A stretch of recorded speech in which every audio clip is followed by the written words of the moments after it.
Slow and steady, they say, wins the race. For this program, Sport Week, it's been 2 years of excitement, rich content and good delivery. This is the 100th edition of Sport Week on television. That's a big hooray. Members of the crew are diligently waiting backstage to pop plenty of champagne. And of course, I will be part of that celebration at the close of today's program. Welcome, I am PROMISE EFOGHE on the show.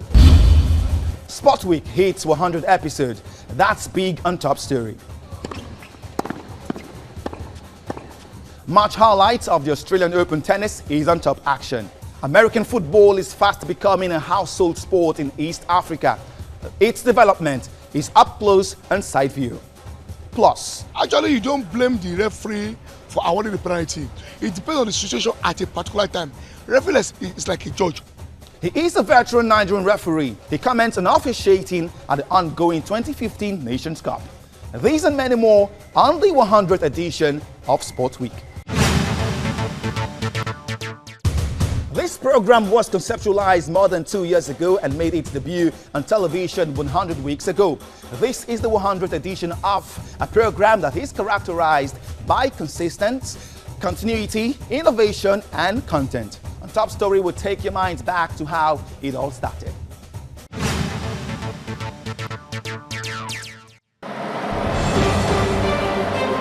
It started slowly, gathered momentum, and now on a turbo speed.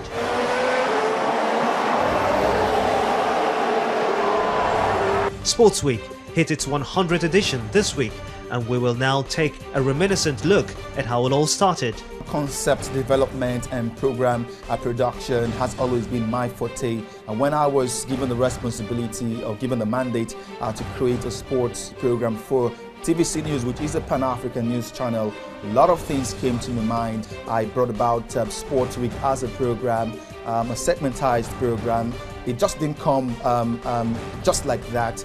I sat down, thought about these, put the segments together, spoke with my team. Of course, they did ratify it, and collectively, the program has soared from where it was to where it is now.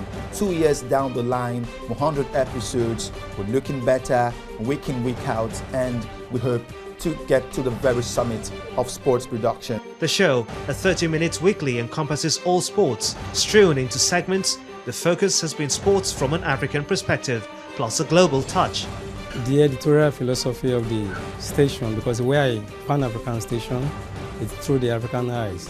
We always look out for stories that border on African countries. Rich with a variety of content, the program segments are pre-produced. The major segments are Top Story, Top Action, Side View, Flashback and Previews. The segment production process can sometimes be very tedious and tasking, with members of the TVC sports team carrying out activities including data gathering, audiovisual sourcing, script writing, voicing over and video editing. I work with a group of people, a compact team, a team made up of persons who are dedicated, core professionals, people who know how to work at this level. Talking about the likes of Joshua Detunji, Mayowa Ajayi, Toby Peters, Juliet Mafua, and the rest are people who know how to get job done, especially when they are under pressure. When you work with a fantastic team, the likes of Promise, Juliet, Joshua, Mayowa, and also my main cameraman, it's a fantastic team. It's not a one-man show alone. The team gives you that feeling that you can't do well, go outside there, get exclusive interview done. And also viewers out there that watch exclusive interviews on Sports Week or on TVC News, once they call in and tell you that they watch Obafemi Martins today, they watch Yakubu Yaigbe's interview that they didn't get to watch on any other TV, only on TVC News. It gives you that feeling that you want to do more. It's challenging, yes. It's difficult, yes. But in the end, we love it because that's what we signed for and that's what we enjoy doing. I would just can't stop doing it to get people, out there informed, entertained, and brought up to speed about events happening as far as sport is concerned. It's been challenging working with the producers. It's been challenging editing it. Then there's been a lot of pressures working with the producers of Sports Week. That brings out the best in me doing the editing.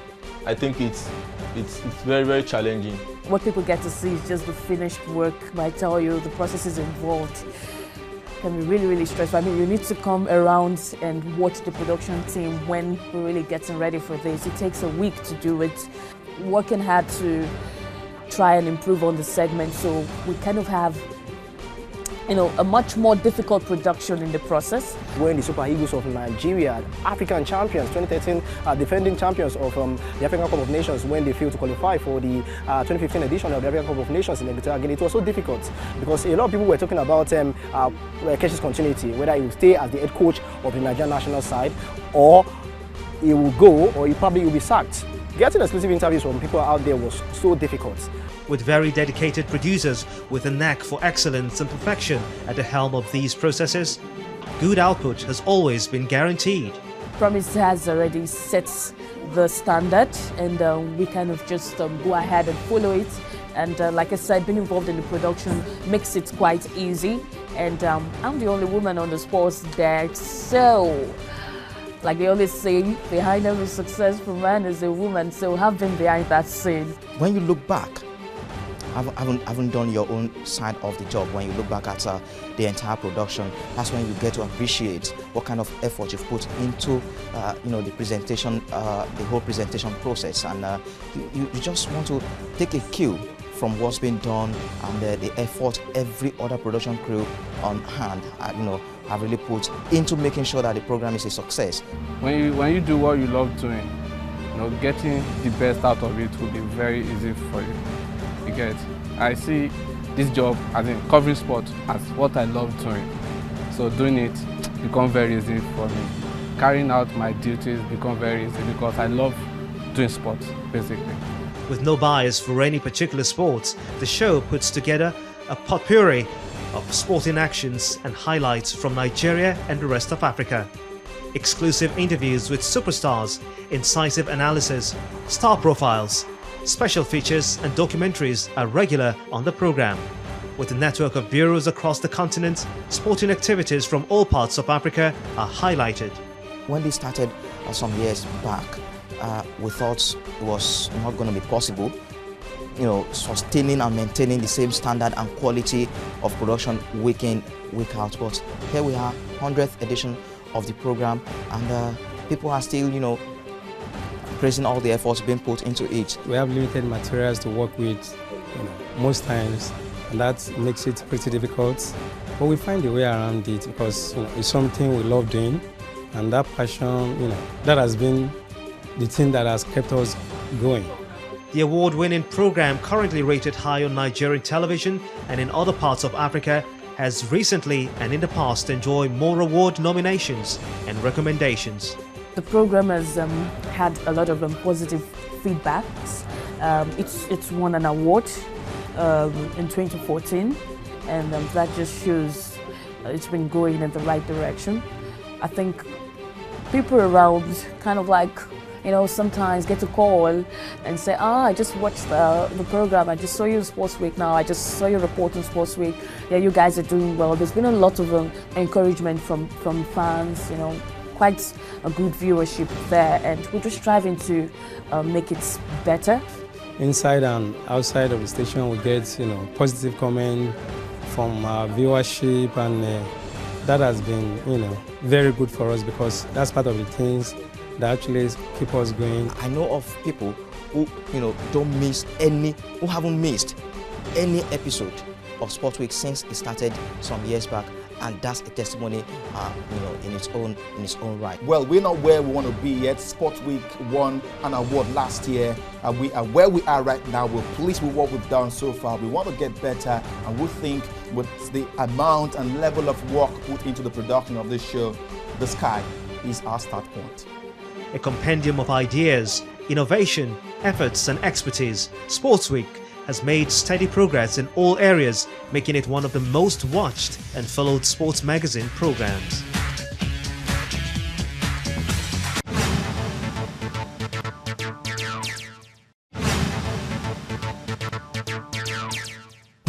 Well, while we continue to celebrate the giant strides this program has attained, we will not forget the fact that Africa's biggest football showpiece, the Nations Cup, is ongoing in Equatorial Guinea with a second round of group matches. Divergent opinions greeted the start of the tourney, but one thing that cannot be ignored is the quality of football that has been on display. Well, Babajide Olojede is on the program with me. Jide, what do you make of the tournament so far? Interesting. Absolutely interesting. I think to a large extent, African football has come of age. Gone are those days when a team can end up routing another team 5 goals, 6 goals to nil. All the first game in a particular group, Group A and C, I think, ended up in draws, and that tells you a lot of things. And then I think I love the quality of football I've seen. The coaches seem to understand the tactics better. They have a good team to play with. Equatorial Guinea, on the other hand, yes, 2 weeks to prepare, but they've not done badly at all. For me, for the first group of games, if at all you've had that chance of preparing for Nations Cup after all. Exactly. If you had the chance of preparing like every other team, 4 months, 5 months, a year of preparation, play the qualifiers, but then you had just 2 weeks, and now they've not lost, they've not played badly. Well, refereeing at the tournament have come under the spotlight with some eye-catching decisions which haven't gone unnoticed. Refereeing a football game can be much more difficult than imagined. Definitely. And referees are most under pressure to interpret the laws of the game at the first time of asking, while the rest of us have the privilege of seeing the action and decision via a replay time and time again. Well, Babajide, 24 of those referees and their vices listed for the tournament in Equatorial Guinea. 24 of them, but just one Nigeria. What does that really interpret? We need to step up. It's simple. The game has evolved. Promise. Time has gone when names and big names play football. And this type of refereeing, in the world of referees, it is a team, a nation that has set its referee association in the very best of ways. It's not by being the giant of Africa by name or by paper. If you're not putting the very best of innovation, the very best of incentives, the very best of welfare, the very best of organization in your referee association, things like this won't happen. The last time we saw a very big, a huge number of refereeing for Nigeria, I can't remember the last time. It's been a while. It's been a long time. Whereas nations like Seychelles were represented at the World Cup. Nations like South Africa, nations like Cameroon. These are people taking things seriously. I think we should follow suit. All right, Jide, I think a lot of kudos should go to the Nigeria Football Federation for the effort they are making for Nigerian referees. Recently, they did send a number of Nigerian referees to the UK for some refresher courses, and hopefully that will go a long way in really spurring Nigerian referees to do better deals. Okay, listed for the 2015 Nations Cup, only one Nigerian was good enough, like we did mention. But let's quickly take a look at those referees who were deemed good enough for the Africa Cup of Nations 2015 in Equatorial Guinea. Let's take a look at their profiles. Niant Alioum, he's from Cameroon. He's 33 years of age, and of course Nomandis Adu, who was voted the best referee in 2011. He's from Ivory Coast, and he's of course 44 years of age. We have Jihad Grisha from Egypt, who is 39 years of age. More referees here. Tesema Bamlak, he's from Ethiopia. Bakari Gassama, quite a very popular face in African football. He's officiated lots of games on the continent. He's from the Gambia and 35 years of age. Koman Koulibaly from Mali, also a very popular referee in Africa. He's 44 years of age. And we have Sechun from Mauritius, who is 44 years of age. Bouchab El Hrachi, who is from Morocco, who is 42 years of age. And of course, Antonio Mathieu Lajos, one of the non-African referees officiating at the Africa Cup of Nations this term. He's from Spain, and he's 37 years of age. Victor Gomez is from South Africa. He's 32, and about the youngest referees officiating at this competition. We have Mohamed Said Kodi from Tunisia, who is 39 years of age. These are the A-graded referees at the competition, the elite ones, so to say, the most popular ones, really officiating at the Nations Cup currently going on. Well, of the 24 referees at the championship, only Bernard Kamili from Seychelles and Bakari Gassama from the Gambia have issued more cards, while Mehdi Abid Sharif of Algeria showed the first red card of the tournament to Ivory Coast's Jabinho. But the two high-profile and controversial decisions by referees at this tournament will come from Group A and B, when referee Gassama harshly ruled out a legitimate goal by the host nation against Congo for offside in the tournament's opener, when replay showed otherwise. Also, Tunisia are questioning the decision made by referee Eric Otogo Castani from Gabon, who gave a spot kick against their side in the 77th minute of their game against Cape Verde. Well, veteran Nigerian referee Moses Adebanjo now joins me on the program. Hello, Moses. Glad to have you join us on Sport Week. It's a pleasure. Referees often come under harsh criticisms, especially when they make wrong decisions, which can be very difficult for those affected to bear. You are an experienced referee. What best can a referee do to limit errors? All referees need to do to limit error in the game of football is to concentrate as much as possible.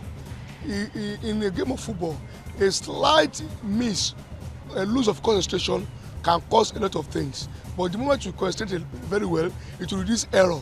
However, error is still part of the game. It makes the game tick and good. Well, Moses, reactions to the advent of goal line technology have been divergent. Do you think it's exactly what Africa needs? African referees now? It may help. It was used in the World Cup, and we all welcome it. It is good, and it will be okay if African referees can have it too, because African referees, European referees, Asian referees, the referees all same all over the world, and the goal line technology have really helped. It will be lovely if you can have it in Africa too. It will help them a lot to reduce the errors and other things like that. Well, what will be your assessment of officiating so far at the Nations Cup? It has been, I'll use word, not so excellent, good, but just like the footballers that can improve with time, there can be improvements. We are having different set of referees all the time. We have a cross of the old and the new one, so you are bound to have some mistakes, just like the footballers. As the game progresses, referee will be improving too. Tunisia protested the penalty awarded against them when they played against Cape Verde. If you were the central referee, would you have awarded that penalty? Actually, you don't blame the referee for awarding the penalty. It depends on the situation at a particular time. Referee is like a judge. Unfortunately for a referee, you must take a decision under a second. It might be right or wrong, but that is part of the game. If I'm there, I may not have taken it, I may have. It depends on the circumstances at a particular point in time. That will judge my taking the penalty or not. Well, Moses, only one Nigerian referee is at the Nations Cup. Doesn't that undermine the qualities of Nigerian referees? You're one of them. Definitely no. For example, Nigeria is not even in the tournament, and we're having a Nigerian referee there. Do you want to tell me because we're not in the championship, we're not the best? We have over 40 countries in Africa, and if you have about 10 referees in Nigeria, I think we should thank God. And even the man that is there, he has attended 5 Nations Cup. That means it is 10 years non-stop, the highest number so far. I'm sorry, we're not even celebrating that. We should be celebrating that. 5 consecutive Nations Cup non-stop. Nobody have done that in Africa. It's called for a celebration. We need to celebrate Peter TV. Well, many thanks to you, Moses Adebanjo, for your time on the program. Well, away from football, let's do tennis. The first Grand Slam of the year, the Australian Open, finally got underway at Down Under with some notable upsets recorded as well in the first week of action. In the men's draw, it is quite surprising to know that players like Nicolas Almagro, Fabio Fognini, Julian Bennettù, Robin Haas, Sam Querrey, Toby Robredo, Juan Monaco and Philippe Koscriba have all exceeded the tournament, while the big four of Novak Djokovic, Rafael Nadal and Andy Murray have progressed with relative ease. It is in the women's draw that we have experienced the greatest shocks, with the likes of Anna Ivanovic, Angelika Kerber, Sabine Lisicki, Svetlana Kuznetsova and Yelena Jankovic all ousted, while top seeds Serena Williams and Maria Sharapova are struggling on. On Top Action, let's show you highlights of matches made from the Australian Open.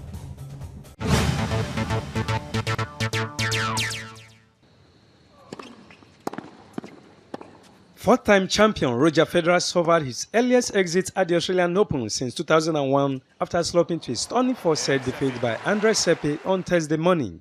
Seppi came into the game having lost all his 10 previous matches against the 17 Grand Slam champion, snatching just 1 set in the process. Federer broke in the third game of the third set to begin what many on Rod Laver Ireland thought would be a successful fight back.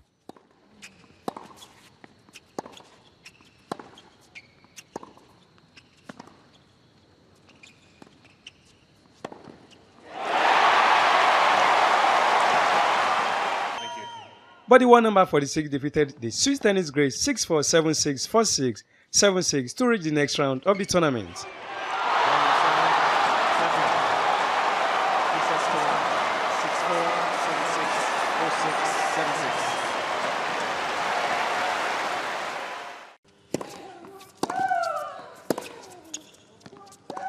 Earlier on, former champion Victoria Azarenka showed she's back to form after an injury-laden 2014 season with a straight-set win against 8th-seed Caroline Wozniacki in Melbourne. Azarenka was too powerful for the Danish tennis star, bowling her from the baseline to wrap up the match 6-4, 6-2 as she advanced to the next round in style.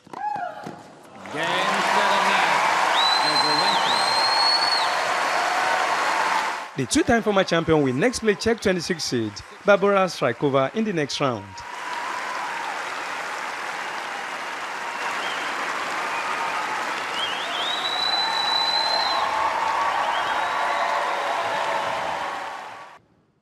And Wimbledon champion Petra Kvitova also made it through to the third round by beating Mona Bartel of Germany 6-2, 6-4. The Czech number 1 will now play Madison Keys of the United States.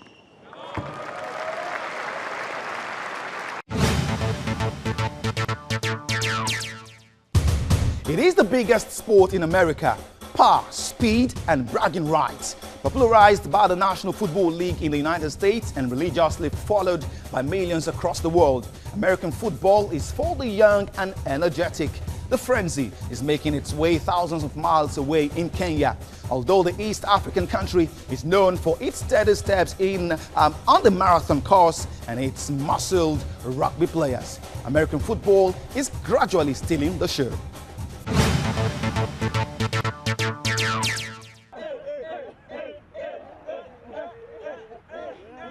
It is the biggest sport in America. Power, speed, and bragging rights. Popularized by the National Football League in the United States and religiously followed by millions across the world, American football is for the young and energetic.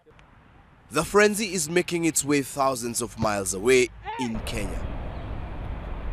Although this East African country is known for its steady steps on the marathon course and its muscled rugby players, American football is winning over admirers.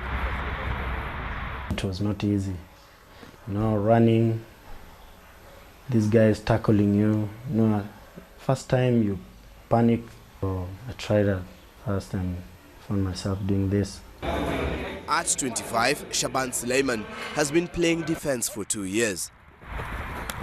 He's a member of Team Nyati, which brings together University of Nairobi students. The root of American football were made strong by the vibrant high school and college leagues in America, which led to the best players joining the professional league. In Kenya, the college league is at its infancy.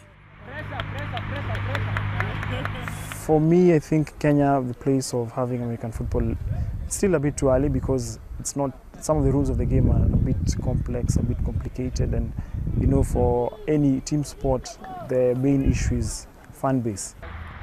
Rugby is the closest most Kenyans have come to American football. That is not to mean the sport has not been played in the country. In the 1990s, Kenyans of American descent played the American version of football. However, it didn't catch the fervor and the team was disbanded. In 2012, Suleiman and his teammates formed Nyati. They recruited all willing souls and fans of the sport. Unlike in rugby or football, this game has different rules and styles of play that are new to those who follow the sport around the continent. Us in Kenya here, we have a lot of people who like to play, people with great energy. So I think we will be able to produce one of the best players to join the NFL side. Brian and Shaban make a team of almost 50 players. This unofficial Kenyan team has had the privilege to play friendly matches with the best of East Africa. During the week, we reported a number of big sports stories, including one which had 8th Division World Champion Manny Pacquiao giving undefeated American Floyd Mayweather Jr. January as deadline to agree to their $200 million super fight. Also, 10-time European champions Real Madrid were announced world's richest club. These stories were reported, and we will now do a recap of them on Flashback.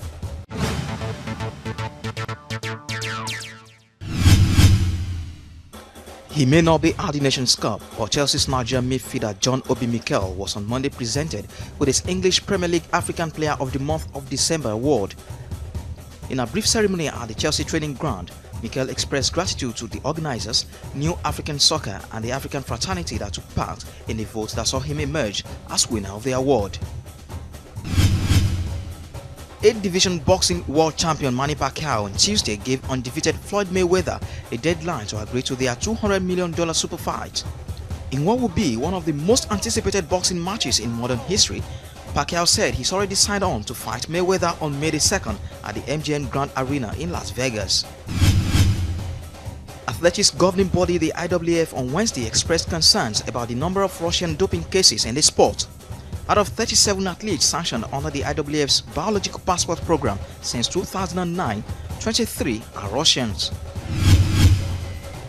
For the 10th year running now, 10-time European champions Real Madrid are the world's richest club after topping the Deloitte Football Rich list released on Thursday with a revenue of $639 million. Tunisian club Esperance Sportive on Friday unveiled Nigerian attacker Edouard after completing the deal, signing him from Dolphins of Port Harcourt. Edouard, who scored 20 goals last season in the Nigerian league, signed an undisclosed long-term contract with the Tunisian side. Well, before calling it a day on the program, let's take a peep at what's lined up in sports next week. On Tuesday, the 27th of January, Liverpool will travel to Chelsea in an English Capital One Cup replay. The first leg ended 1-1 at Anfield. On Wednesday, Atletico Madrid will welcome Barcelona to the Vicente Calderón in a Copa del Rey replay. The first leg ended 1-0 in Barcelona's favor, that lone goal coming off the boots of Argentine dynamite Lionel Messi. Also on Wednesday, quarterfinal matches will be played at the Australian Open. Melbourne Park will be agog with more tennis matches on Thursday as the men and women singles semi-finals take the stage. As I close the show today, I want to really express my profound gratitude to all who have been supportive by way of comments, contributions, and inputs that have seen this program grow week in, week out by leaps and bounds. 100th edition and still counting. This is no mincemeat. I am PROMISE EFOGHE, making a promise on behalf of my production crew, Joshua Ditunji, Toby Peters, Mayowa Ajayi, and of course always Juliet Mafua, that the good work will always continue. That's it. Bye-bye now.